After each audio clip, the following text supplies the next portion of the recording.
380 बॉम्बे सत्संग जज साहब पौड़ी 25 और 26।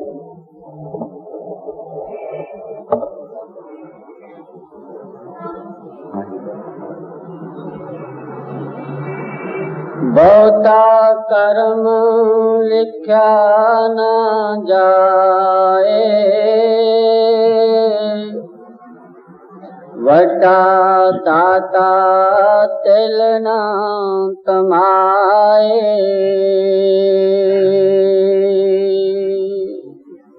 इससे पहले 24 पौड़ियां हो गई है। आज विचार 25 और 26 पौड़ी का है। अभी ये 25 पौड़ी जो है, इसका तत्व या सार ये है कि उस परमात्मा के खजाने में बेअंत बख्शिश है, दया है और मेहर है। और कब कब हम देखते हैं कि किसके ऊपर सख्ती हो रही है, कुछ दुख हो रहा है, कोई तकलीफ हो रहा है, तो उसकी तकलीफ और दुख के अंदर भी रहमत छुपी हुई रहती है।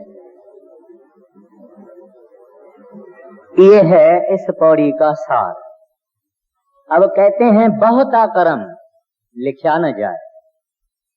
अब यहाँ गुरु नानक साहब जी महाराज ने पारसी लफ्ज कर्म इस्तेमाल किया है, जिसकी माना है रहमत, दया, करुणा, कृपा वगैरह। कहते हैं उस मालिक के खजाने में, उसकी दरबार में बेअंत दया वो मेहर है, जिसका कोई अंत नहीं। बहुता कर्म लिखा न जाए, कहते हैं न उसका लेखा हो सकता है। हम कहें बहुत तो भी नहीं है, बहुत बहुत तो भी नहीं है। अनंत उसके खजाने में, उसकी दरबार में रहमत है और मेहरबानी है और फजल है।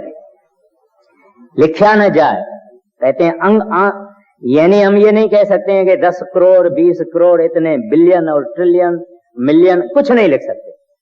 बेअंत कहते हैं वो दाता के भंडार भरे हुए हैं और अनंत दया और मेहर और बख्शीश दुनिया और दुनिया के लोगों के ऊपर वो कर रहा है। जिसको सच्चा दातार कहते हैं वो परमात्मा ही है, फकत देने वाला ही है और खूब देता है, लेकिन एवजे में कुछ नहीं लेता है, न लेने की उसकी ख्वाहिश है, न वो आशा रखता है। इस दुनिया में हम कभी भी देते हैं तो हमारे मन में हिसाब ही रहता है कि हमने इतना दिया, इतना मुझे मिलेगा या मिलना चाहिए या इसे सवाया ही मिलना चाहिए। लेकिन उस परमात्मा के पास लेने का कोई सवाल नहीं, क्योंकि उसका नाम ही है दातार, देता है। अखुट उसके खजाने हैं, बेपरवाह है। ग्रंथ साहिब में कई जगह पर आया है बेपरवाह, वो बेपरवाह है। परवाह तो उसको होवे ना जिसके पास लिमिटेड होवे। वो खुद इन्फिनीट है, बेहद है, अहद है, उसका खजाना भी अहद है, उनका हाथ भी अहद है। और कहते हैं तिल न तमाय, कहते हैं तिल जितना होता है इतना थोड़ा, इतना भी उसको तमा नहीं है कि मैं सारे संसार के ऊपर इतनी रहमत कर रहा हूं, बरसात कर रहा हूं, इसको गेहूं मिलती है, अनाज मिलता है, पानी मिलता है, मेरे को कुछ इसके सामने मिलना चाहिए। उसको कोई तमा नहीं, फकत देता है, बेगर्ज है, बेपरवाह। आगे बहुता कर्म लिखा न जाए, वड्डा दाता तिल न तमाए। केत मंग जोध अपार, केत अगणत नहीं विचार। अब कहते हैं उनके दरवाजे पर बड़े बड़े योधे, जिसको वीर कहते हैं, सूरमा कहते हैं, बड़े बड़े योधे उसके दरवाजे पे मंगते हैं, मांगते हैं, चाहते हैं कि दाता बख्शो। अब दुनिया में दो किस्म के योधे होते हैं, यानी वीर होते हैं, पहलवान होते हैं। एक वो किस्म है जिनको शरीर की ताकत है, पहलवान है, बल है, मसल है, बड़ी हाइट है, प्रोपोर्शंस अच्छे हैं। वो क्या चाहते हैं कि प्रभु हमको शोभा मिल जावे, फतह मिल जावे, लड़ाई में, इसमें उसमें हमको सक्सेस मिल जावे, इतनी हमको ताकत देना, हमारा नाम हो जावे, वो ये मांगते हैं। और दूसरे एक सूरमे हैं, योधे हैं, वो हैं साध और संत, जो इस दुनिया के अंदर अपने मन को और अपने इंद्रियों को उन्होंने दमन किया, कंट्रोल में रखा है। इस वास्ते उनको गुरु नानक साहब जी महाराज ग्रंथ साहब में बाणी में सूर कहते हैं। मेरा सतगुरु सूरा, मेरा सतगुरु सूरमा। क्यों सूरमा उसको कहते हैं? हम नहीं है सूरमे, हम तो मन की मार खाते हैं, मन की चोटें खाते हैं। मन हमको एक एक लड़ाई में हमारे को, हम उनके सामने, मन के सामने गिर जाते हैं। इस वास्ते हम सूर में नहीं है। लेकिन उसके प्यारे भक्त जो हैं वो योधे हैं और सूर में हैं।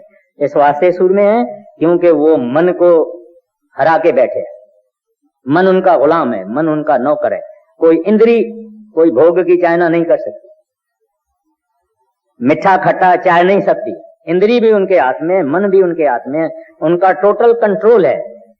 और वाणी कहती है, नानक मन जीते जग जीत।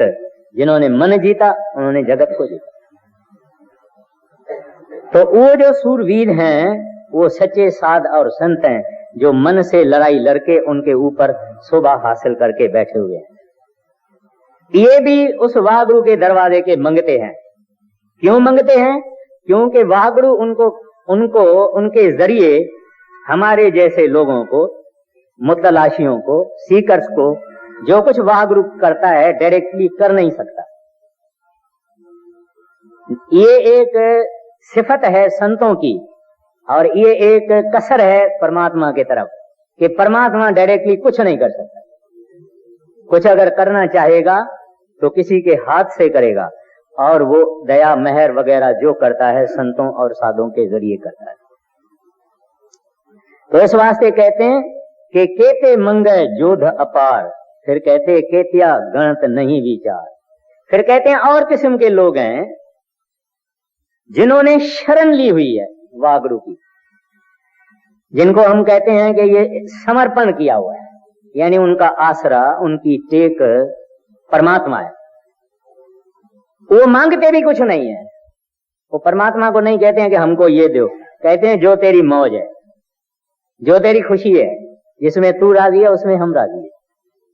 उनको किसी किस्म की चिंता नहीं है कि ये कल क्या होगा, परसों क्या होगा, गर्मी बहुत क्यों है, सर्दी बहुत क्यों है, आज अनाज है नहीं, आज पैसा नहीं है, परसों तरसों क्या होगा। उनको कोई फिक्र नहीं।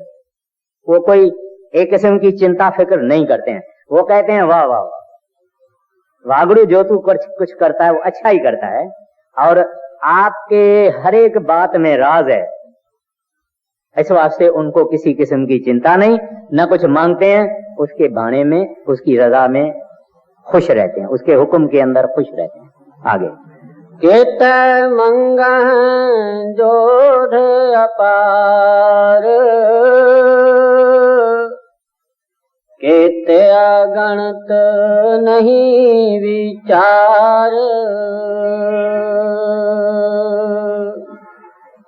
केत खप टूट बेकार,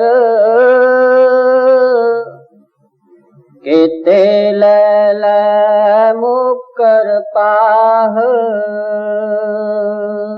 कहते हैं फिर ऐसे दुनिया के अंदर बेअंत आदमी हैं जो कि परमात्मा से कोई अच्छी चीज उन्होंने कभी मांगी नहीं। इंद्रियों के भोग, ऐशो इशरत, खाना पीना, इंद्रियों के भोगों में लिपट रहना, और इस तरह से क्या कहते हैं कहते खप टूटे बेकार, कहते हैं उनकी जिंदगी हराम हो जाती है, खत्म हो जाती है। माँ के पेट से खाली आए, रोते रोते आए, मरने के समय रोते रोते चले गए।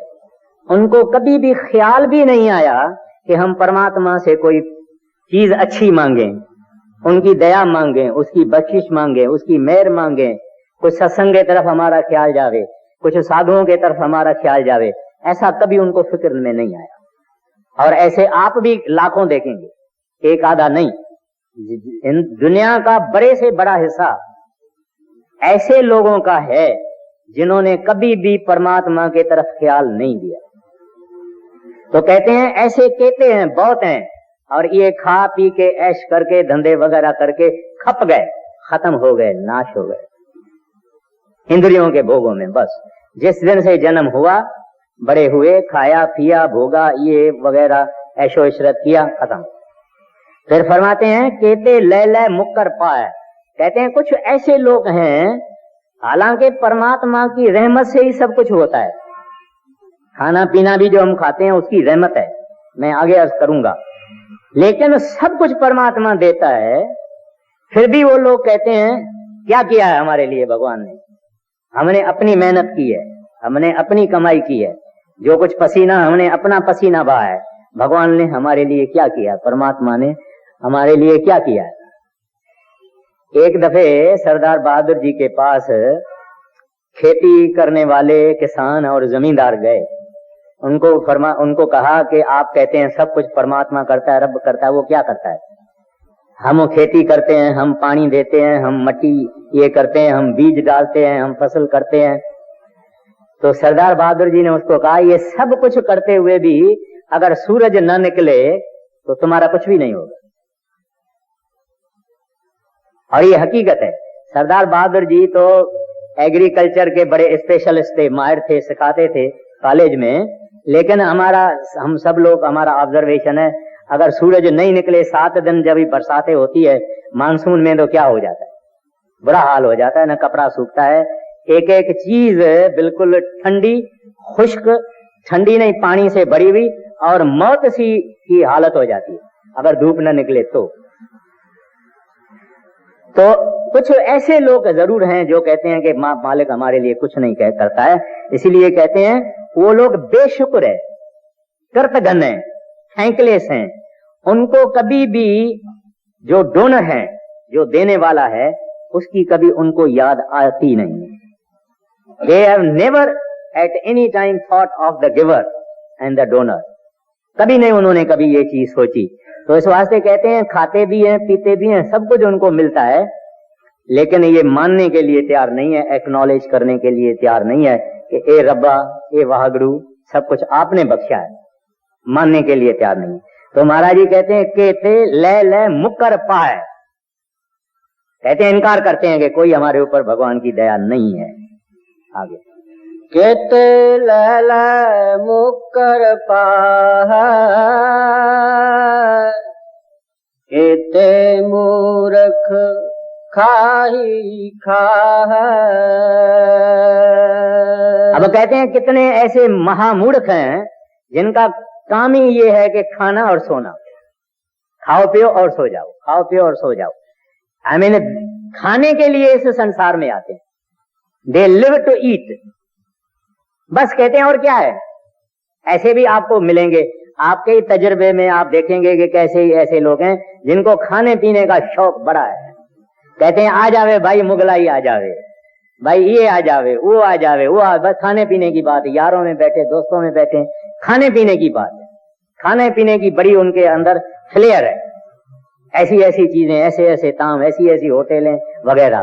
कहते हैं ये भी मूर्ख खा पी के सो के जानवरों की तरह से मर जाते हैं, खत्म हो जाते हैं। ये भी अनंत हैं, कोई एक नहीं है, दो नहीं है, तीन नहीं है, जिनका जिंदगी में सहारा ही है खाना और पीना और सोना। आगे केते मूर्ख खाही खाह, केते दुख भूख सद मार, ए भी दात तेरी दातार, ए भी दात तेरी दातार। अब फरमाते हैं कि परमात्मा कुछ लोगों को केतिया दुख भूख सद मार, कहते हैं उनकी सारी जीवन में ही, भगवान का भी क्या खेल है, सारी जीवन में या दुख भी देता है भूख भी देता है, माना पेट भर के खाने को भी नहीं मिलता, और दुख भी देता है और मार भी है। मार यानी कोई ना कोई ऐसा है जो उनके ऊपर सितम करेगा, जुल्म करेगा, तकलीफ देगा, कष्ट देगा। कहते हैं तीनों चीजें उनको मिलती है, भूख दुख मार, तीनों चीजें मिलती है। लेकिन वो क्या कहते हैं, वो भगवान के तरफ, परमात्मा के तरफ, रब के तरफ क्या कहते हैं, कहते हैं ए भी दात तेरी दाता, कहते हैं प्रभु ये भी आपकी दात है। कोई भला आदमी बुरा काम कर सकता है? वो अपने मन में कहता है जो भला है, जो दयालु है, वो कभी बुरा काम कर सकता है? नहीं, वो जो कुछ करता है वो भलाई है, लेकिन हमको उसकी भलाई दिखती नहीं। देखिए कैसे कैसे दुनिया वालों का नमूना गुरु नानक साहिब जी महाराज बताते हैं। अभी ये एक और नमूना है, कहते हैं इतने दुख कष्ट तकलीफ भूख, आदमी कहता है जो चाहे सो कर, मुझे खाना तो दे दो। कहते हैं भूख एक तरफ है, दुख एक तरफ है, मार तीसरे तरफ है, लेकिन वो क्या कहते हैं, वो कहते हैं कि ए भी दात तेरी दाता, o lord this is also from you and whatever is from you is good. यानी जो भला है वो बुरा कभी नहीं करेगा, और वो परमात्मा भला है, दयालु है, दातार है, देता है, उसके खजाने भरे हुए हैं। और फिर ये हमको जो दुख देता है इसमें जरूर कोई भला होगा जो हमारी समझ में नहीं आता। अब बड़े महाराज जी एक बात बताया करते थे, और इस्लाम के किताबों में भी वो बात आती है कि पहले पहले जब सृष्टि पैदा हुई तो जितनी रूहें थी उनको मालिक ने कहा कि भाई मैंने एक अच्छी दुनिया बनाई है, उस दुनिया में आप चले जाओ, और मैंने खूबसूरत बनाई है। तो 10वां हिस्सा कायनात का चला गया, बाकी रह गए। फिर मालिक ने उनको कहा मैंने उससे भी अच्छी दुनिया बनाई है, तुम वहां चले जाओ। फिर बाकी जो रह गए थे उसका 10वां हिस्सा चला गया। फिर उन्होंने देखा कि ये थोड़े ही लोग गए हैं, फिर तीसरी बारी उन्होंने कहा भाई मैंने और अच्छी दुनिया बनाई है, तुम चले जाओ। तो और 10वां हिस्सा चला गया, बाकी जाने से उन्होंने इनकार कर दिया। तो भगवान ने उनको कहा तुम क्यों नहीं मानते हो मेरा कहना, और जाओ ना नीचे। उन्होंने कहा महाराज हम तो नहीं जाएंगे, हमारे लिए तो वो अच्छी दुनिया है जहां आप हैं, हम कहीं और नहीं जाएंगे। तो उनको मालिक ने कहा भाई तू मेरा कहना मानो, तुम अभी जाओ और मैं तुमको लेने को आऊंगा, मैं खुद तुमको लेने को आऊंगा। तो बाणी ग्रंथ साहब की कहती है जिन तुम भेजे तिन्हें बुलाए, सुख सहज सेती घर आओ जियो। कहते हैं तुमने भेजा है, तुम बुलाने को आए हो, यानी संत सतगुरुओं के वगैरह वगैरह। तो उस वक्त मालिक ने उनको कहा था कि मैं तुमको तब ले जाऊंगा जब तुम दुनिया से उचाट हो जाओगे।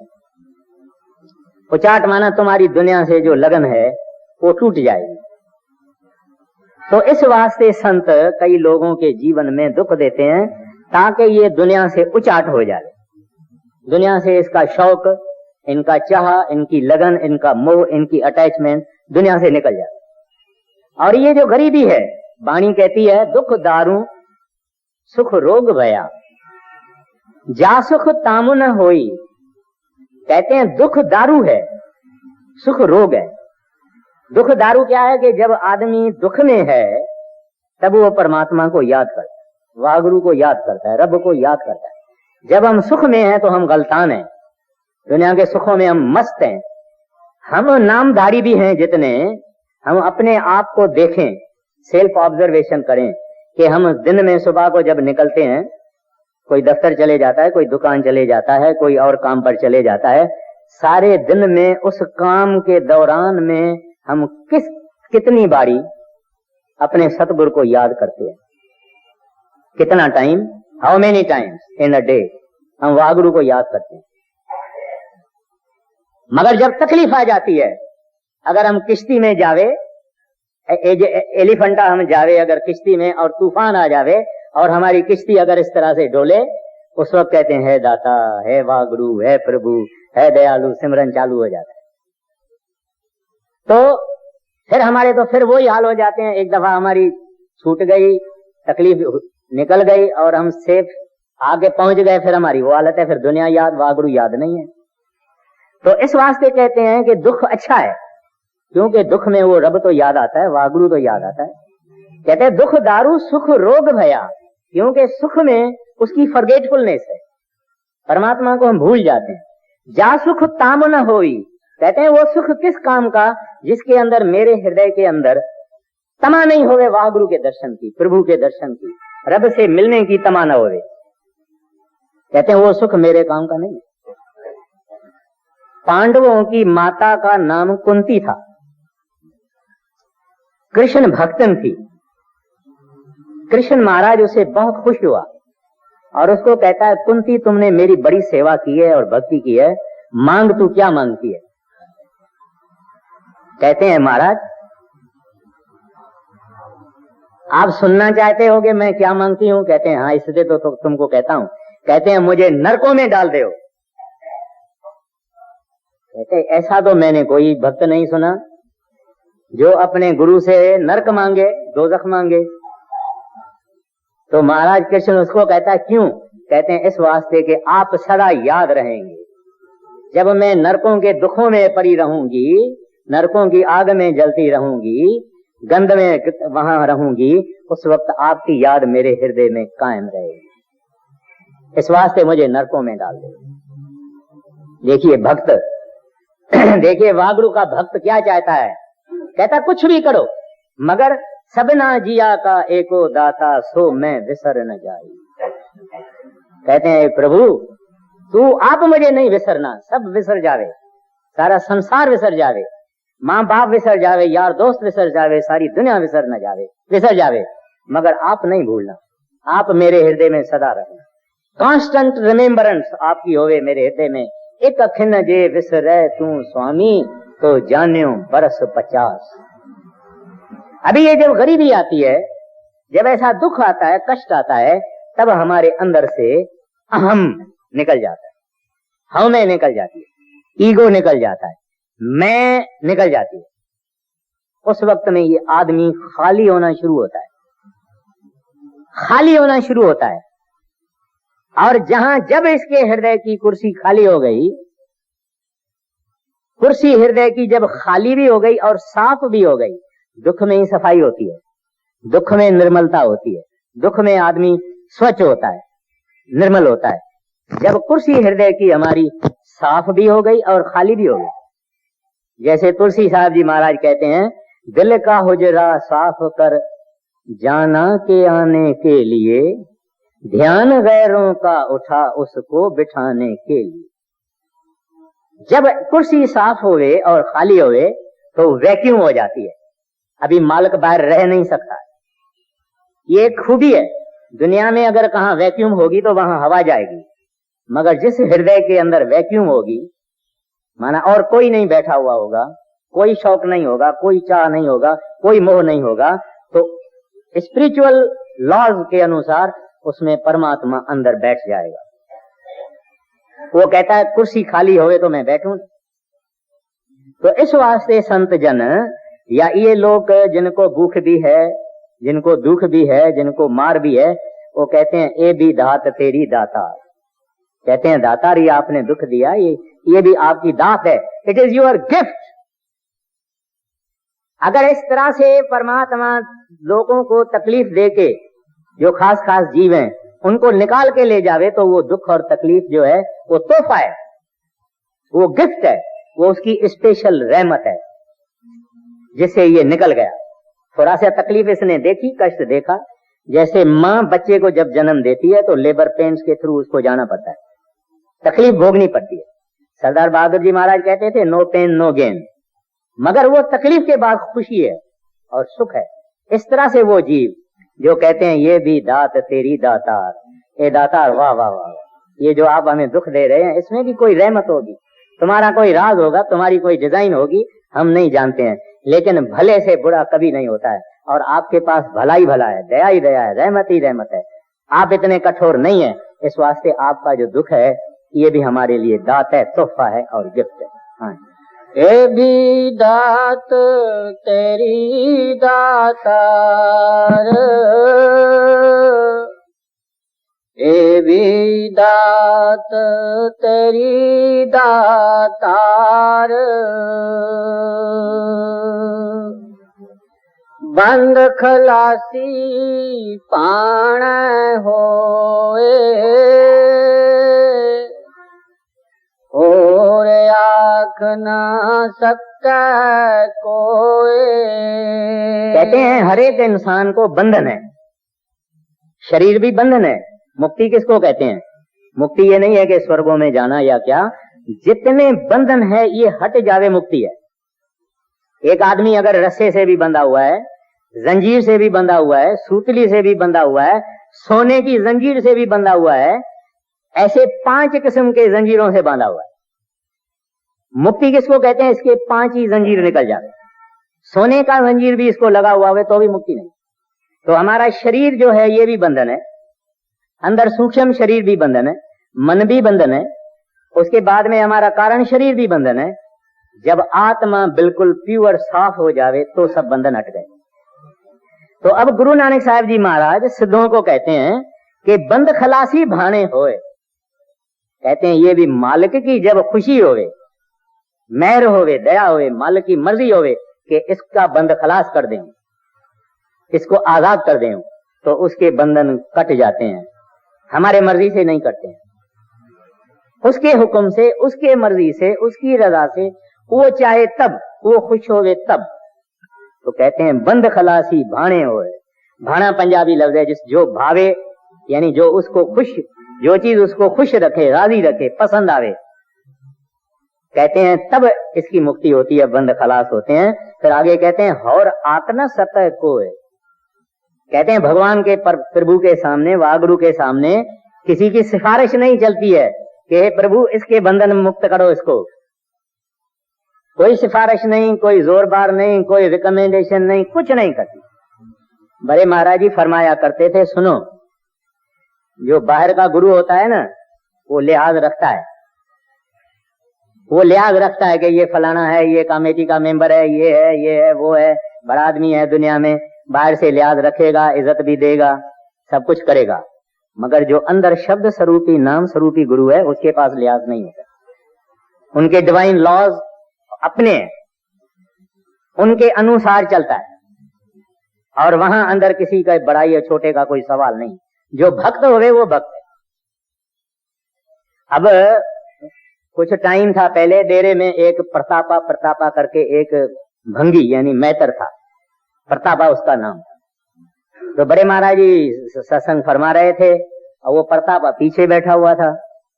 तो कोई राय साहब, कोई रिटायर्ड जज था या कौन था, वो भी आगे बैठा, पीछे आया थोड़ा देरी से। तो वो प्रतापे को देख के वो जरा हटने लगा, कोई उधर हटने लगा, कोई उधर हटने लगा, क्योंकि वो मेहतर था, चौड़ा था। तो सत्संग के बीच में वो प्रतापा खड़ा हो गया, कहता है हजूर एक बात कहनी है। महाराज जी ने बोला भाई कहो। कहता है हजूर रात को आप मेरी गोदी में सोते हैं कि नहीं? कहते हैं हाँ तेरी गोद में सोता हूं। फिर हजूर ये जेंटलमैन मेरे से भागते क्यों हैं, ये बात बताओ। महाराज जी को कहते हैं आप ये बात बताइए कि ये जेंटलमैन मेरे से दूर क्यों भागते हैं। महाराज जी कहते हैं बात तो ये है कि चूड़े ये है, तू नहीं है। अब देखिए लिहाज भी नहीं रखा, सबको चूड़ा बना दिया। क्योंकि वो भजन करके सतगुरु को उन्होंने अंदर प्रगट किया हो। एक दफा सतगुरु अंदर प्रगट हो जावे, सतगुरु उसका है। उसका है माना उसके साथ बातचीत करो, सवाल पूछो, ले, जैसे हम इस दुनिया में करते हैं ऐसे। और वो बड़ी चीज है। एक दफा सतगुरु प्रगट हो गया, फिर खत्म है, आदि भक्ति खत्म हो गई, सिमरन का काम उसके बाद खत्म हो जाता है। तो बंद खलासी भाने होए, तो वो डिवाइन लॉज हैं, संत सतगुरु उनके अंदर चलते हैं। भजन अगर आदमी नहीं करे तो आगे नहीं जाए।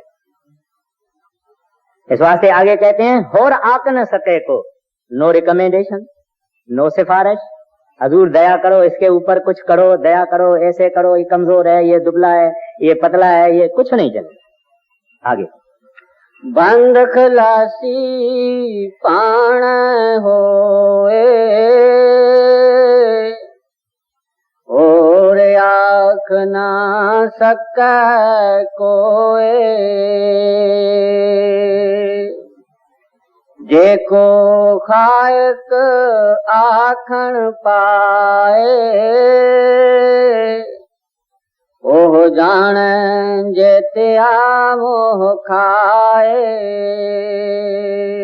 कहते हैं फिर भी अगर कोई मूर्ख भगवान की दया और उसकी रहमत की कदर शनासी नहीं करेगा और कुछ गलत बातें करेगा, तो कहते हैं कि उनको ऐसी मुंह की चोट मिलेगी कि दूसरे को पता ही नहीं लगेगा कि इसको क्या कष्ट हुआ या क्या तकलीफ हुई। आगे, जेको खायक आखण पाए, ओ जान जेत्या मुंह खाए। आप जान आप दे, आप जान आप दे, आँख से भी के, आँख से भी के। फरमाते हैं कि खुद परमात्मा वाहगुरु सब कुछ जानता है। कोई हमारा ख्याल भी नहीं है जो उसको नहीं मालूम। बारीक से बारीक हमारा विचार, हमारा वचन, हमारे कर्म, हमारे पिछले कर्म, जिस दिन से हम परमात्मा से निकले हैं, वो सब बात को वो जानता है। उस जैसा कोई सियाना नहीं है। हमारे सब करतूत और ख्वाहिशात वो सब कुछ जानता है। आपको लगेगा कि फलाना आदमी तो लुच्चा है, खोटे खोटे कर्म करता है, फिर भी खुश है। फलाना आदमी तो भला है, वो शरीफ है, नेक है और पाक है, उसको तो बड़ी तकलीफें होती है। फलाने आदमी को बच्चा मांगता है मगर बच्चा ही नहीं होता है, वो गरीब है, उनको 6-6, 7-7 बच्चे हैं मगर खाने के लिए नहीं है। तो कभी कभी हमारे मन में ये ख्वाहिश आती है, सवाल पूछते हैं हम, क्यों, why and how of it. कहते हैं उसका राज उसको मालूम है, एक एक बात के पीछे उसको सब मालूम है, और वो जो कुछ कहता है नोबडी कैन डू बेटर। तो इस वास्ते कहते हैं कि ये बात आप जाने आपे ही दे। कहते हैं वो जो कुछ किसी को देता है सियाने से सियाना है, ऑल नोइंग है, डिवाइन विजडम में वो अपनी कारोबार चलाते हैं, और जो कुछ करता है इसके अंदर भला है, इसके अंदर उसकी डिजाइन है, इसके अंदर उसकी रमज है। और कहते हैं ये भी बात संत ही मानेंगे, संत ही जानेंगे और संत ही समझेंगे, आप और हम नहीं समझेंगे। अभी मैंने आपको अर्ज कर दिया, मगर हमारा मन माना नहीं कि ये औरत, इसको बच्चा ही नहीं होता है। और पड़ोस में हमारे एक गरीब औरत है जिसको खाने पीने के लिए कुछ नहीं, उसको 7 बच्चा है। क्यों, क्या किया इसने? ये चीज हम नहीं मानेंगे, क्योंकि हम देखते नहीं, क्योंकि हम अंधे हैं, क्योंकि हम वो डिवाइन लॉज ऑर्डिनेंसेस हम नहीं जानते हैं, वो कोड उधर का नहीं जानते हैं, और संत जानते हैं। इस वास्ते संत इस बात को मानते भी हैं, समझते भी हैं और जानते भी हैं। हम चाहे कुछ थोड़ा समझेंगे मगर मानेंगे नहीं, मगर वो सब कुछ करते हैं। तो इस वास्ते कहते हैं आपे जाने आपे दे, आंखें सब के ही के। कहते हैं वो संत साधु जानते हैं, दूसरों को पता नहीं। आगे आप जान आप दे आँखां से भेकई के जिसनू बख्शा सिफ्त सलाह नानक पातशाही पातशाह। अब यहाँ कहते हैं आखिर करी में कहते हैं जिसनु बख्शे सिफ्त सलाह। सिफ्त सलाह की माना क्या है? सिफ्त वैसे पारसी लफ्ज है जिसकी माना है गुण, वर्च्यू। सलाह माना बढ़ाना, सराहना करना, बड़ाई करना। लेकिन यहाँ गुरु नानक साहब ने ये लफ्ज इस्तेमाल किया है शब्द या नाम। कहते हैं जिस, अभी ये आखिरी कड़ी है, कहते हैं कि बंधन कैसे छूटे। ऊपर उन्होंने फरमाया ना बंद खलासी भाने हो, अभी उसकी टेक्निक बताते हैं। कहते हैं जिसनु बख्शे सिफ्त सलाह, कहते हैं जिसको वो शब्द बख्शे, नाम बख्शे, उसकी रहमत है। जबरदस्ती हम किसी संत को नहीं कह सकते हैं कि इसको नाम दो, कह नहीं सकते, उसकी मौज है। गरीब को देता है, शाहूकार को नहीं देता है। सेठ वहीं रह जाता है तो उसका रसोई करने वाले को दे देते हैं। You can't question it. There is no how and why before the thing. तो कहते हैं जिसनु बख्शे सिफत सलाह, कहते हैं जिनको वो शब्द की बख्शिश दे, नाम की बख्शिश दे, और वो आदमी इसकी कमाई करे और शब्द में रंग जावे, उसमें बैठ जावे। यानी शब्द हम कोशिश करते हैं सुनने की, मगर एक ऐसी अवस्था आ जाती है जब शब्द हमारे अंदर में आते ही खुल पड़ता है, बगैर एफर्ट से वो नाम की गूंज चालू रहती है, हमारे मर्जी से बंद नहीं होगी और सदा चालू रहेगा। इस आदमी को आगे जब साहब में मैंने अर्ज किया था, जब ये अवस्था किसी इंसान की होवे तो वाणी कहती है मन्ने की गत कही न जाए। कहते हैं जिसके अंदर शब्द कुदरती तरह से सहज सहज खुल गया है और ऑल 24 आवर्स गूंज रहा है, मस्ती चढ़ी हुई है, कहते हैं ये आदमी की गत कोई कह नहीं सकता। वो ईश्वर रूप हो जाता है, परमात्मा हो जाता है, शब्द रूप और नाम रूप हो जाता है। ये जो संत जन होते हैं ये ऐसे होते हैं। अब उनके लिए महाराज जी कहते हैं जिसनु बख्शे सिफ्त सलाह नानक पातशाही पातशाह। कहते हैं ये पातशाहों का पातशाह है। तो आखिर के कड़ी में उन्होंने कह दिया दया जरूरी है, और दया होवे और शब्द मिले और कमाई होवे, शब्द में आदमी लवलीन होवे, मगन होवे, मसजूब होवे। Man loses his entire identity unto the shabd. Man is gone, only the shabd is there. जो अभ्यास करने वाला है वो रहता ही नहीं, शब्द ही शब्द हो जाता है। कहते हैं वो पातशाहों का पातशाह है। इससे बड़ी कोई और हस्ती या पद या गति या पोजीशन या स्टेटस नहीं हो सकती है, जिनको गुरु नानक साहब जी महाराज खुद कहते हैं पातशाही नानक पातशाही पातशाह। अभी ये बातें हो रही है सिद्धों से। गुरु नानक साहब ने सिद्धों को नहीं कहना था कि मैं क्या हूं, संत मैं तो कभी कहते ही नहीं, लेकिन उनको समझा रहे हैं क्योंकि वो अपनी गलतियों में थे। उनको समझाते हैं कि ये इस तरह से पातशाहियों का पातशाह होता है, इस तरह से बंधन कटते हैं, इस तरह से सब कुछ होता है। अभी ये जब सिद्धों ने सुना कि आदमी पातशाहों का पातशाह हो सकता है, गुरु नानक साहब जी ने कहा हाँ, तो वो आगे सवाल करते हैं, कहते हैं ऐसा जो पातशाहों का पातशाह है उनके गुण क्या है महाराज, हमको सुनाओ। सिद्ध पूछते हैं। तो नेक्स्ट जो स्टैंजा है, पौड़ी है 26वीं, उनमें गुरु नानक साहब जी महाराज उनको विस्तार करके बताते हैं। अमूल गुण अमूल व्यापार, अमूल व्यापारी अमूल भंडार। अभी ये पौड़ी 26, इसके अंदर 26 कड़ियां हैं, सेंटेंसेस है। इसमें पहली जो 7 हैं, इस 7 में उस हस्ती का जिक्र है जिस हस्ती ने शब्द का रूप धारण कर दिया, जो रब रूप हो गया, परमात्मा रूप हो गया, नाम रूप हो गया, उसका विस्तार है। उसके बाद में बाकी जितनी कड़ियां हैं वो फिर परमेश्वर की बड़ाई और गुणों का और महिमा का जिक्र है। कहते हैं अमूल गुण, कहते हैं ऐसा इंसान जिसके अंदर शब्द ने प्रवेश किया है, सहज सहज उसका शब्द चल रहा है, कहते हैं ये अमूल है, इसका कोई मूल्य नहीं, इसका कोई दाम नहीं है, प्राइसलेस है। ये उसका जो गुण है, शब्द में, शब्द स्वरूप में लवलीन होना, महव होना, मगन होना, एब्सॉर्ब्ड होना, कहते हैं ये जो गुण है अमूल्य है, इसकी कोई वैल्यू नहीं। फिर आगे कहते हैं अमूल्य व्यापार, कहते हैं और वो आदमी, वो सौदा देने वाला है, उनके पास एक सौदा है, एक बार्गेन है।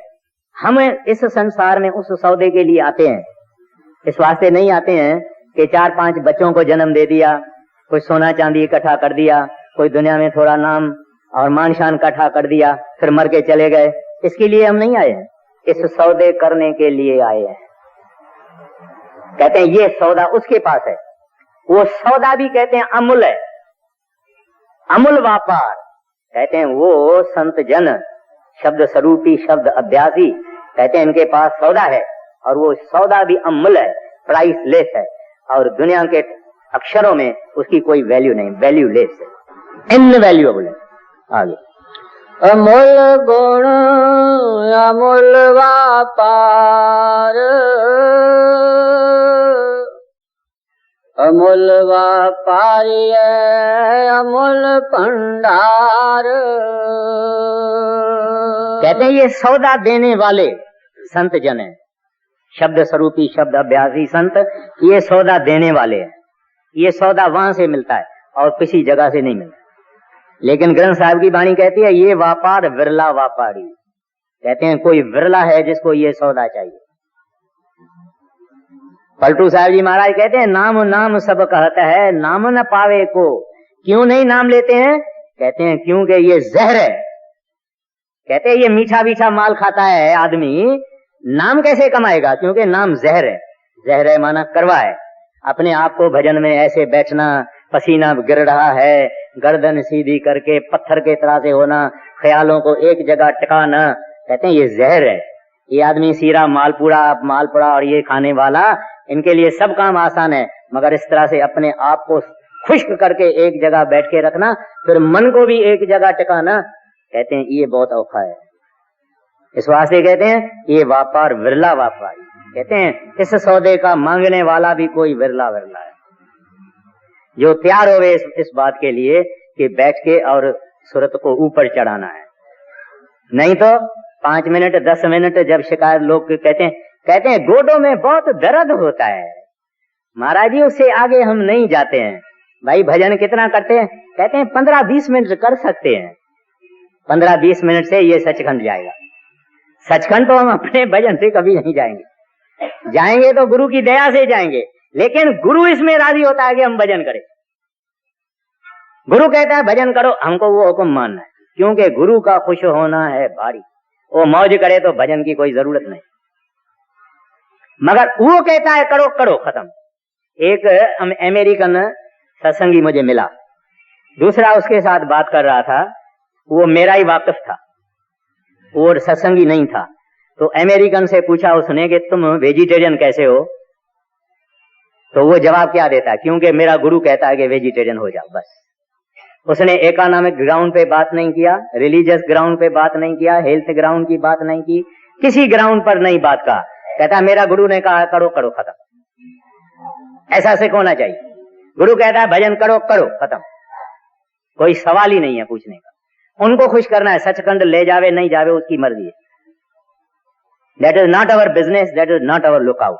हमारा लुकआउट ये है कि उन्होंने कहा है करो करो खत्म। न ले जावे तो भी उसकी खुशी है, हम राजी रहेंगे, मगर उसको खुश करना है क्योंकि उसका हुक्म है। इस वास्ते कहते हैं अमूल व्यापारी, कहते हैं वो अमूल व्यापारी हैं क्योंकि सौदा भी उनका अमूल है। और कहते हैं सौदा उसके पास कोई 1-2 नहीं है, अमूल भंडार। कहते हैं उनका बड़ा जखीरा है, खान नहीं है, अनंत इन्फिनिट जैसे मालिक है, इसके पास इतने नाम के सौदे हैं। गुरुमुख कोट उधार दा भाई, दे नावे एक कणी, कहते हैं अपने कमाए हुए नाम की एक कणी से कोट माना करोड़।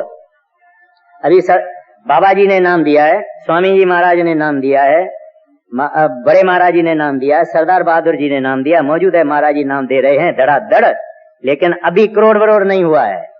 अभी सब कुछ 10 लाख के अंदर है, विचारने की बात है।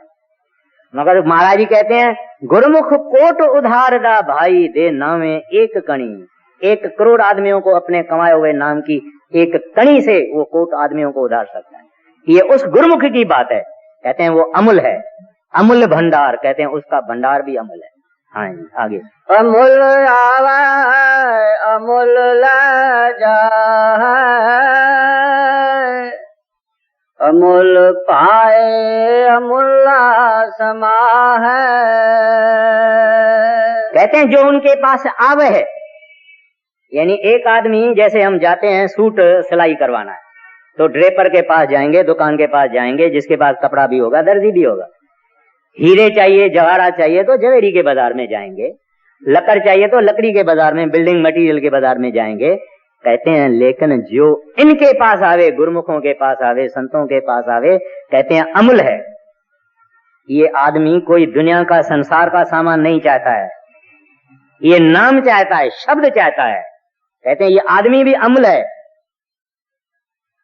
ये भी निराला आदमी है जो सब कुछ छोड़ के परमात्मा के भक्तों के सामने भिखारी बन के आया है, दाता मुझे नाम की बख्शिश करो।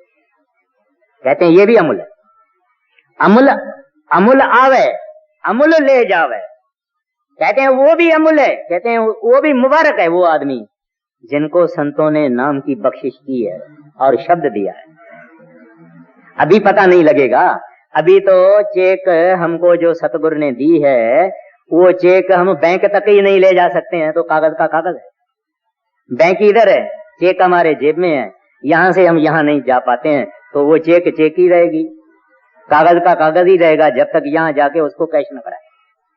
मगर है अमूल पोटेंशियली वो आदमी जिसको संत सतगुरु ने नाम की बख्शिश की है। कहते हैं अमूल ले जाए, कहते हैं वो मुतलाशी जो है जिसको नाम की बख्शिश हुई है वो भी अमूल है, मुबारक है, धन है। आगे। अमूल धर्म अमूल दीवान, अमूल तुल अमूल परवान। कहते हैं वो मालिक, वो गुरुमुख, वो भक्त, कहते हैं वो एक खास मर्यादा से चलते हैं जिसको डिवाइन लॉ कहते हैं। कहते हैं उनके अनुसार चलते हैं और अनमोल है उनकी दरबार या कचहरी या सत्संग। कहते हैं सच्चा संत सदगुरु बैठा हुआ हुए, गुरुमुख बैठा हुआ हुए, सत्संग करे, उनके हाजिरी में बैठना कहते हैं अमूल्य है।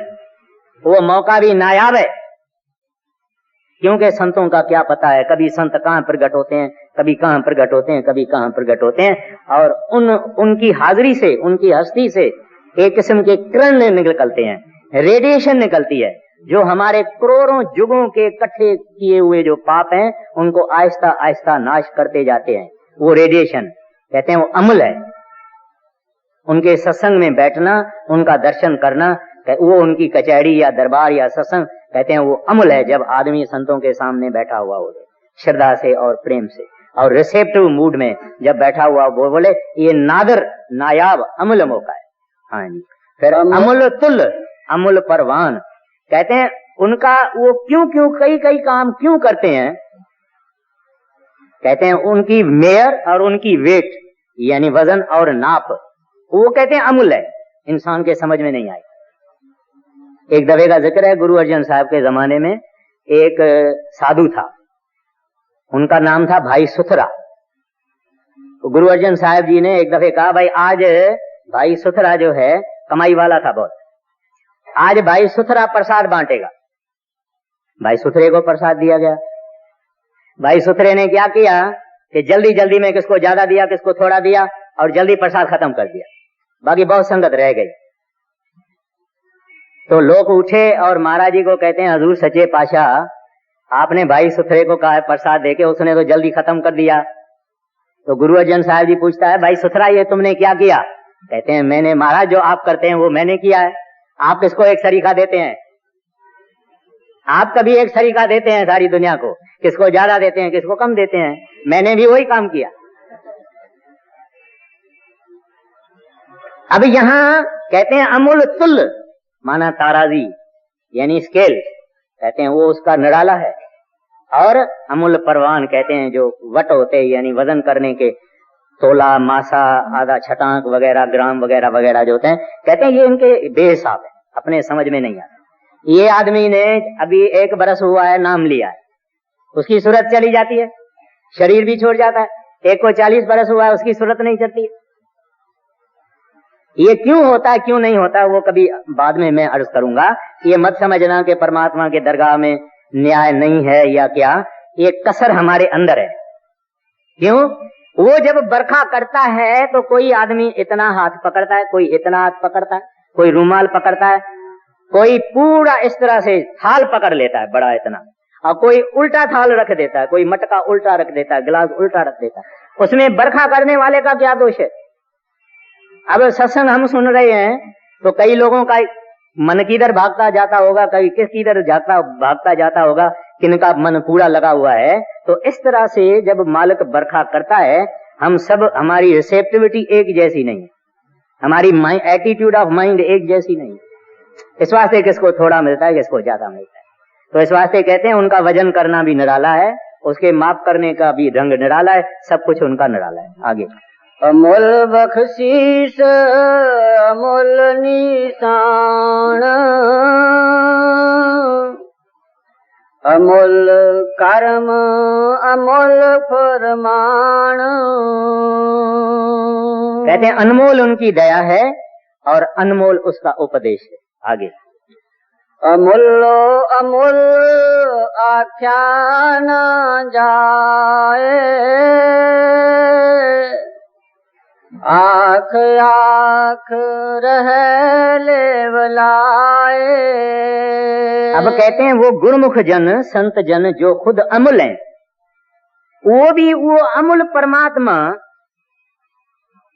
उनके लिए कुछ नहीं कह सकते हैं जबान से, वो भी उनका बयान नहीं कर सकते हैं कि परमात्मा ऐसा है या ऐसा है या ऐसा है। कहते हैं खुद अमूल है, मगर उस अमूल का वो भी बयान, विस्तार, वर्णन, जिक्र, डिस्क्रिप्शन नहीं कर सकते हैं। आंख आंख रहे लव लाए, कहते हैं उनका ध्यान करते करते करते करते वो उसमें लवलीन हो जाते हैं। क्या फरमाते हैं? अमलू अमुल आख्या न जाए, कहते हैं वो जो खुद अमल है वो उस अमल का जिक्र नहीं कर सकते हैं। आंख आंख रहे लव लाए, कहते हैं उनका जिक्र करते करते करते करते करते वो उसकी लव में लव महव हो जाते हैं, मस्त हो जाते हैं, रंग चढ़ जाता है। गुरु नानक साहब के जमाने की बात है, जब वो मोदी खाने में नौकरी करते थे तो एक दफा उनके पास एक आदमी गेहूं लेने आया, आटा लेने आया, तो वो आटा नाप नाप के देने लगे ताराजू में। तो ताराजू में जब एक दफा दिया तो उन्होंने बोला 1 2 3 4 5 6 7 8 9 10 11 12 13 13 13 13 13 13 13 13 सुरत चल गई। यानी उनकी सिफत इनके अंदर ख्याल में रहते रहते रहते रहते रहते रहते उसमें मगन हो जाते हैं। और भक्ति का एक ही सीक्रेट वर्ड है और ओपन वर्ड है, एब्सॉर्प्शन।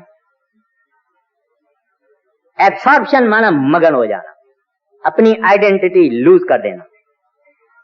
प्रेयर करना तो भी एब्सॉर्प्शन, सिमरन करना तो भी एब्सॉर्प्शन, ध्यान भी करना तो भी इतना मगन होना कि शरीर वगैरह सब खत्म हो जाता, रहता ही नहीं है शरीर। जब ध्यानी बराबर ध्यान करता है सतगुरु का, उसका शरीर रहता ही नहीं है, जिसका ध्यान करता है उसका रूप हो जाता है। ये ख्याल में रखना चाहिए हमको, एब्सॉर्प्शन माना मगन हो जाना। तो यहां गुरु नानक साहब की ये हालत हो गई कि वो उसके अंदर मगन और मस्त और लवलीन और महव हो गए। अभी गुरु नानक साहब नहीं रहे, सतपुरुष रहे, अकाल पुरख रहे, वाह गुरु रहे। उन्होंने तेरा तेरा, हमारे अंदर क्या है? मेरा मेरा मेरा, उनके अंदर तेरा तेरा तेरा तेरा तेरा, उस तेरे के अंदर ही मजजूब हो गए, खत्म हो गए। तो ये अवस्था अपने को भजन के जरिए आएगी। ये सब कुछ जो हमने जप साहब में सुना है, या इसके बाद में सुनेंगे, इसके कुछ कुछ खास की वर्ड्स और की सेंटेंसेस है। जब सिद्धों ने पूछा था महाराज जी से कि महाराज हम क्या करें कि परमात्मा की दरगाह में हमको एंट्री मिले, हम कदम पा सकें, हम उनको प्यारे लगे, उन्होंने क्या किया? अमृत वेला सच नाम वड्याई वीचा।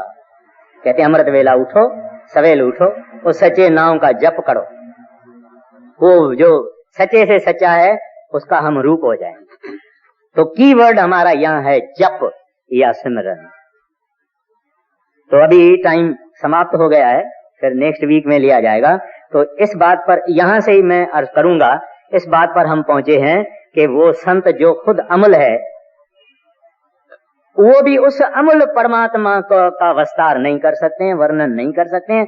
जब उनका ख्याल करते हैं, ध्यान करते हैं और उसमें तवज्जो देते हैं तो उनका रूप बन जाते हैं, उसके साथ उनकी लव लग जाती है और उसमें मगन हो जाते हैं, उसमें एक हो जाते हैं। ये करीब फिर पढ़ दीजिए। आखा वेद पाठ पुराण, आखा पढ़ कराव ख्यान, आखा बर्मा आखा इंद, आखा गोपी गत गोविंद, आखा ईश्वर आखा सिद्ध, आखा केते कीते बुद्ध, आखा दानव आखा देव, आखा सुर नर मुनि जन सेव, केते आखा आखण पाहे, केते कह कह उठ उठ जाहे, एते कीते होर करे हो, आँख न सकह कई के, जेवड़ पावै तेवड़ होए, नानक जाने साचा सोए, जेको आखे बोल विगाड़, तां लिखिए सिर गवारा गवार, जेको आखे बोल विगाड़, तां लिखिए सिर गवारा गवार। राधा स्वामी।